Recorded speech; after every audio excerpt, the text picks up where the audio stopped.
오늘은 2026년 부활주일로 부활 승리의 선언이라는 제목으로 하나님의 말씀을 전합니다.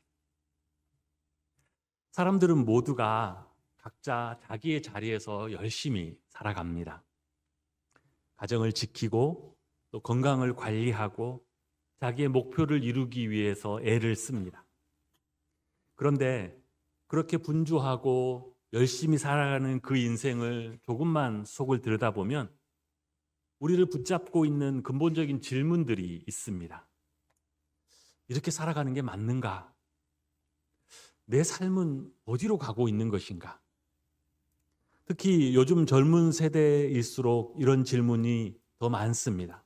왜냐하면 세상은 갈수록 점점 더 너무나 빨리 변해가고 있고 어떻게 살아야 되는지 삶의 기준은 갈수록 흐려지고 또 누구든지 무엇이 옳은지 어떻게 살아야 되는지 말해주는 사람이 갈수록 없어져 가기 때문입니다. 그래서 많은 사람들이 방향 없이 그냥 흘러가듯이 의미를 찾지 못한 채 반복되는 일상을 살아갑니다. 그러다 보니 욜로를 외치는 사람들도 있습니다. 욜로 여러분 들어보셨습니까? You only live once. 당신 한 번 사는 거야. 인생은 한 번뿐이다. 이런 의미죠. 그 속에는 어떤 의미가 있느냐? 미래를 위해서 절약하고 애쓰고 계획하고 이것들이 지금 당장의 행복보다 지금 당장의 만족보다 중요하지 않다는 것입니다. 앞으로 무슨 일이 어떻게 될 줄 알고 지금이 제일 중요하지. 그래서 지금 하고 싶은 소비를 하고 지금 가고 싶은 여행을 가고 지금 원하는 취미 생활을 하는 것, 그것이 삶의 제일의 우선순위가 됩니다. 왜 이런 생각을 하게 되었을까요? 물론 현실이 너무 팍팍하고 어려운 이유도 있겠지만 더 깊이 들어가 보면 그 이유는 단순합니다. 이 세상, 이 보이는 것이 전부라는 전제가 깔려 있기 때문입니다. 또한 이 세상을 성실히 살아가는 사람들 사이에서도 겉으로는 다 평안해 보이고 겉으로 보면 다 별 볼 일 없이 잘 살아가는 듯 하지만 마음속 깊은 곳에서는 공통된 염려와 두려움들이 있습니다. 건강이 무너질까 봐 두려움이 있습니다. 2년마다 건강검진을 하러 오라고 그러면 괜히 기분이 안 좋아요. 갑자기 무슨 소리를 들을까 걱정이 돼서. 사랑하는 사람을 잃어버리면 어떻게 할 것인가? 지금 내가 유지하고 애쓰고 있는 이 삶이 갑자기 무너지면 그때는 어떻게 할 것인가? 들여다보면 그 모든 두려움의 뿌리, 그 두려움의 마지막에는 죽음이라는 우리 인간의 한계가 벽이 있습니다. 죽음은 단순히 생명이 끝나는 것이 아니라 우리의 인생에 쌓았던, 우리의 인생을 지탱해왔던 모든 것들이 다 무너져 버리는 그런 생각, 그런 문제입니다. 그리고 이 죽음은 모든 사람들이 반드시 부딪히게 되는 한계의 벽입니다. 이렇게 살아온 것이 다 무슨 의미가 있는가? 내 인생은 지금 어디로 가고 있는가? 내가 그렇게 애쓰고 이루려고 했던 것, 내가 사랑했던 것들, 그것들은 다 어떻게 되는 것인가? 이 질문 앞에 우리는 모두 다 위축될 수밖에 없습니다. 그러나 이 지점에서 기독교는 세상과는 전혀 다른 진리를 가르쳐 줍니다. 죽음이 끝이 아니다. 그리고 더 나아가서 이렇게 말합니다. 이 세상이 전부가 아니다. 죽음 넘어 또 다른 삶이 있고 이 세상 넘어 또 다른 영원한 나라가 있다라고 우리에게 가르쳐 줍니다. 이 진리가 없다면 인생은 결국 방향을 잃어버릴 수밖에 없습니다. 이 선언이 없으면 우리는 결국 방황하고 어떻게 살아야 될지 깨달을 수 없죠. 그러나 이 진리를 붙잡으면, 이 진리를 믿으면 우리의 삶은 완전히 새로운 국면을 맞이하게 됩니다. 그리고 이 진리, 이 선언의 근거는 바로 예수 그리스도의 부활입니다. 부활이 없다면 오늘 고린도전서 15장에서 사도 바울은 부활에 관하여 우리에게 가르쳐 줍니다. 그런데 먼저 사도 바울은 부활을 외치기에 앞서서 정반대의 가정을 합니다. 만약 부활이 없다면 어떻겠는가? 부활이 없다면, 이 말은 단순히 한번 해보는 가정이 아니라 그만큼 이 부활이 우리 기독교 신앙에서 얼마나 핵심적인 위치를 차지하고 있는가, 이 부활이 없이는 기독교 신앙이 지탱할 수 없음을 역설적으로 강조하고 있는 것입니다. 오늘 사도 바울의 가르침에 따르면 부활이 없으면 우리의 믿음이 무너집니다.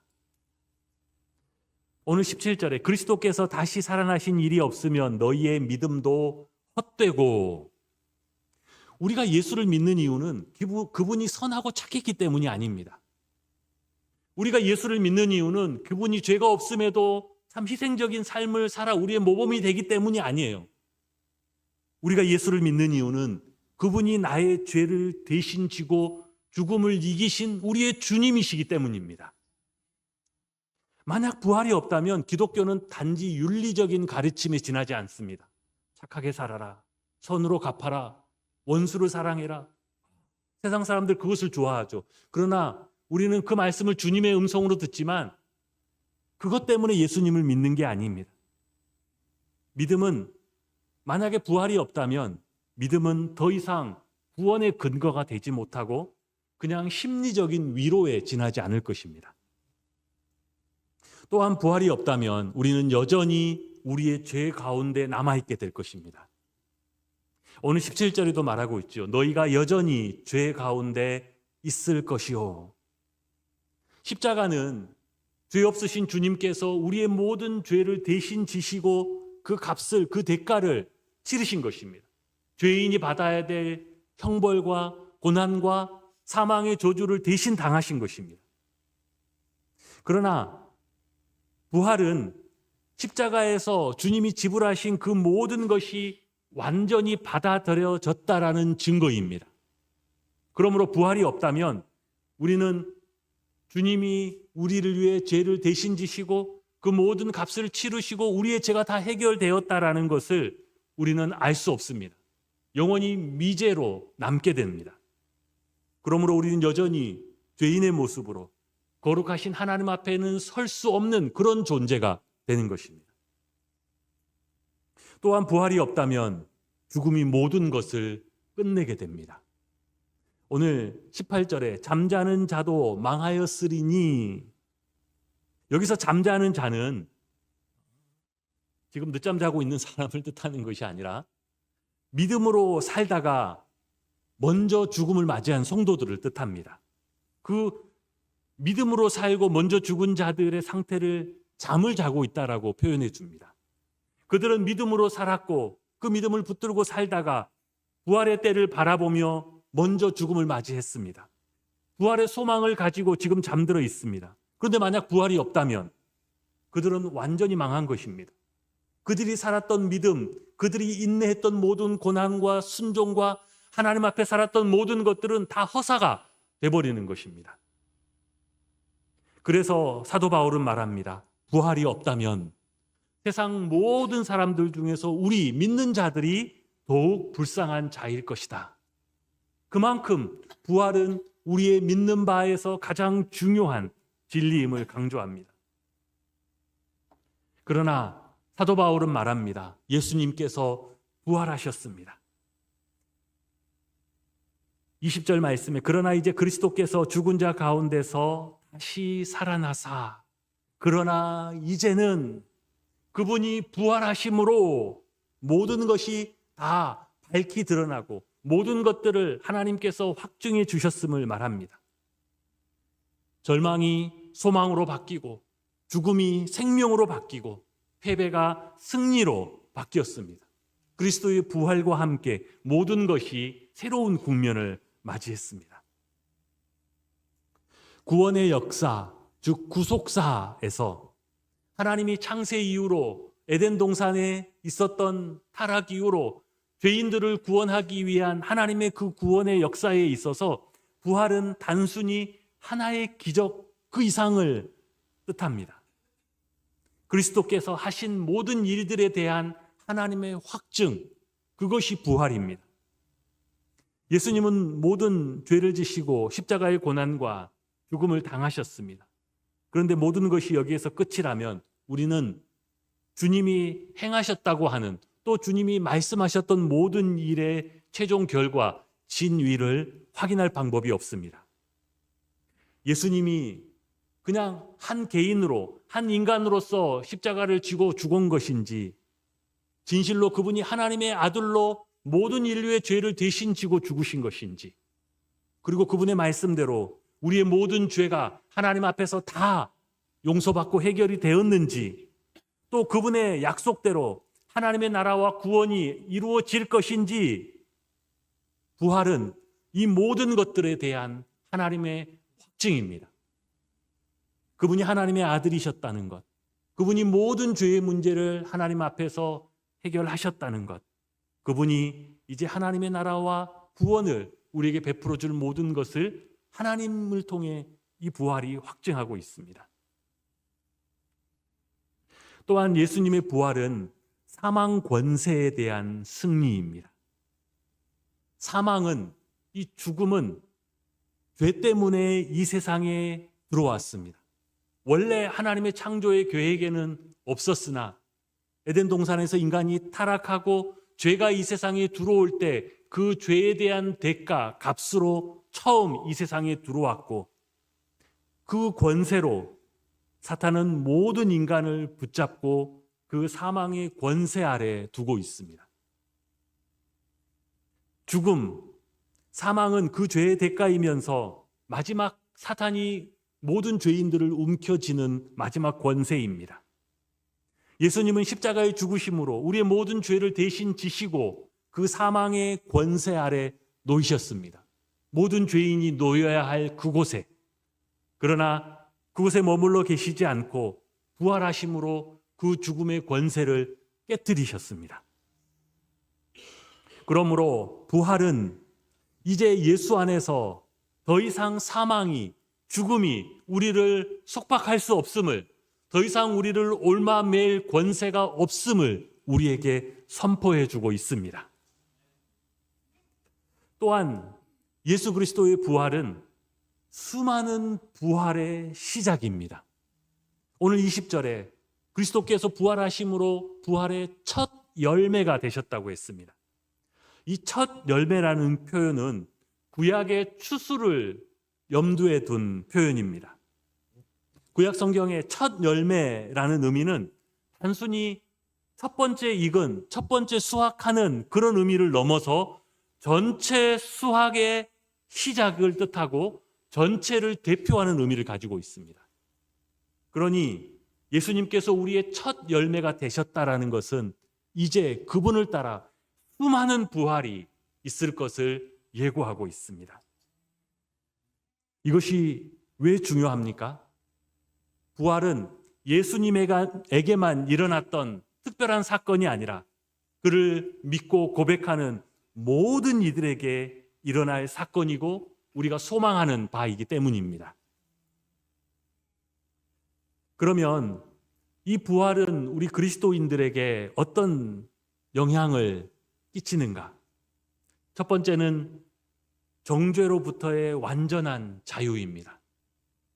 심판받아야 될 모든 죄로부터의 완전한 자유. 물론 우리는 아직도 연약하고 아직도 실망하고 넘어질 때가 있습니다. 그러면 이전하고 지금이 무슨 차이가 있습니까? 완전히 다릅니다. 상태가 바뀌었고 신분이 바뀌었습니다. 전에는 죄인이었고 전에는 심판을 피할 수 없는 진노의 자녀였습니다.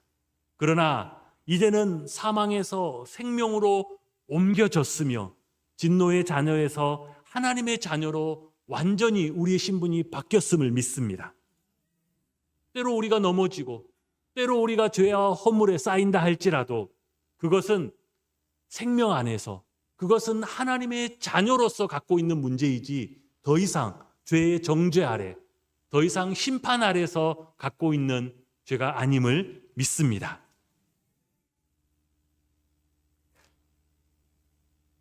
부활은 우리 모든 믿는 자들에게 또한 죽음에 대하여 새로운 시각을 갖게 합니다. 세상은 죽음을 모든 것의 끝이라고 여깁니다. 미워하던 사람도 죽으면 끝입니다. 아무리 많은 빚을 져도 죽으면 끝이에요. 죽으면 다 끝입니다. 그래서 세상 사람들은 죽음을 두려워하고 죽음을 염려합니다.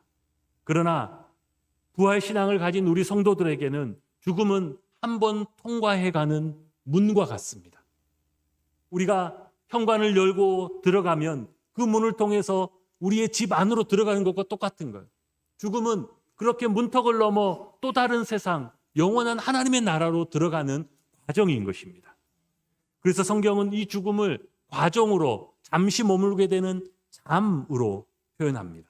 즉 우리가 곧 다시 깨어날 것을, 부활할 것을 염두에 두고 있는 것입니다. 이제 주님은 우리에게 더욱 분명하게 약속하셨습니다. 나는 부활이요 생명이니 나를 믿는 자는 죽어도 살겠고. 세상 사람들은 이 땅만 바라보고 살기 때문에 아무렇게나 살고 의미를 발견하지 못하고 방황하고 또 당장의 만족을 가장 중요시하면서 살아가고 있습니다. 그러나 그렇게 살아가면서도 마지막 그 죽음의 두려움은 벗지 못합니다. 그러나 부활을 믿는 사람은 이 땅의 것만을 위하여 살아가지 않습니다. 왜냐하면 이 땅이 전부가 아님을 알고 있고 죽음 넘어 또 다른 영원한 생명이 있음을 알고 있기 때문입니다. 이 땅에서 당장 누리는 만족, 이 땅에서 당장 붙잡을 수 있는 행복보다 더 높고 더 중요한 내 삶의 기준이 있습니다. 그래서 부활신앙이 있는 사람은 이 땅을 살아가면서 고난을 기꺼이 감당합니다. 손해를 감수하면서도 진리를 선택하고 박해를 받으면서도 의로운 길을 포기하지 않습니다. 하나님의 나라와 복음을 위해 헌신하고 사랑과 헌신을 실천하면서 살아갑니다. 왜냐하면 이것이야말로 내 인생에 영원히 헛되지 않은 하나님께 드릴 내 삶의 열매임을 알고 있기 때문입니다. 기독교 역사를 보면 부활을 믿었던 사람들이 어떻게 살았는지가 기록되어 있습니다. 초대교회 수많은 성도들은 이 믿음을 지키기 위하여 박해 속에서도 물러나지 않고 기꺼이 순교의 길을 걸어갔습니다. 그들은 돌에 맞고 목베임을 당하며 짐승의 밥으로 던져지면서도 찬송을 불렀습니다. 어떤 이들은 화형의 불길 속에서도 이렇게 고백했습니다. 이 불은 잠시 타오르지만 하나님의 나라는 영원합니다. 잠시 고난을 하나님의 나라를 향해 가는 과정으로 기꺼이 그들은 감내했던 것입니다. 이 고백이 가능한 이유는 단 하나입니다. 부활을 믿었기 때문입니다. 그들은 죽음이 끝이 아님을, 그들은 부활할 것이며 하나님의 나라는 영원함을 믿고 내다보고 있었습니다. 부활은 단순히 2000년 전에 발생했던 하나의 기적 또는 기독교의 여러 교리 중에 하나가 아닙니다. 부활은 그것을 믿는 자들의 삶을 바꾸어내는 능력입니다. 두려움을 이기게 하는 능력, 고난을 견디게 하는 능력, 죽음 앞에서도 흔들리지 않게 하는 능력, 이 세상을 기꺼이 하나님의 뜻대로 살아갈 수 있도록 해주는 능력인 줄 믿습니다. 예수님께서 부활하심으로 사망 권세를 이기고 승리하셨습니다. 부활의 첫 열매가 되셔서 우리 모두가 그 부활에 참여하게 될 줄을 믿습니다. 그 부활의 능력으로 이 땅을 살아갈 때 다 승리하는 주님의 백성들, 자녀들 되시기를 주님의 이름으로 축복합니다.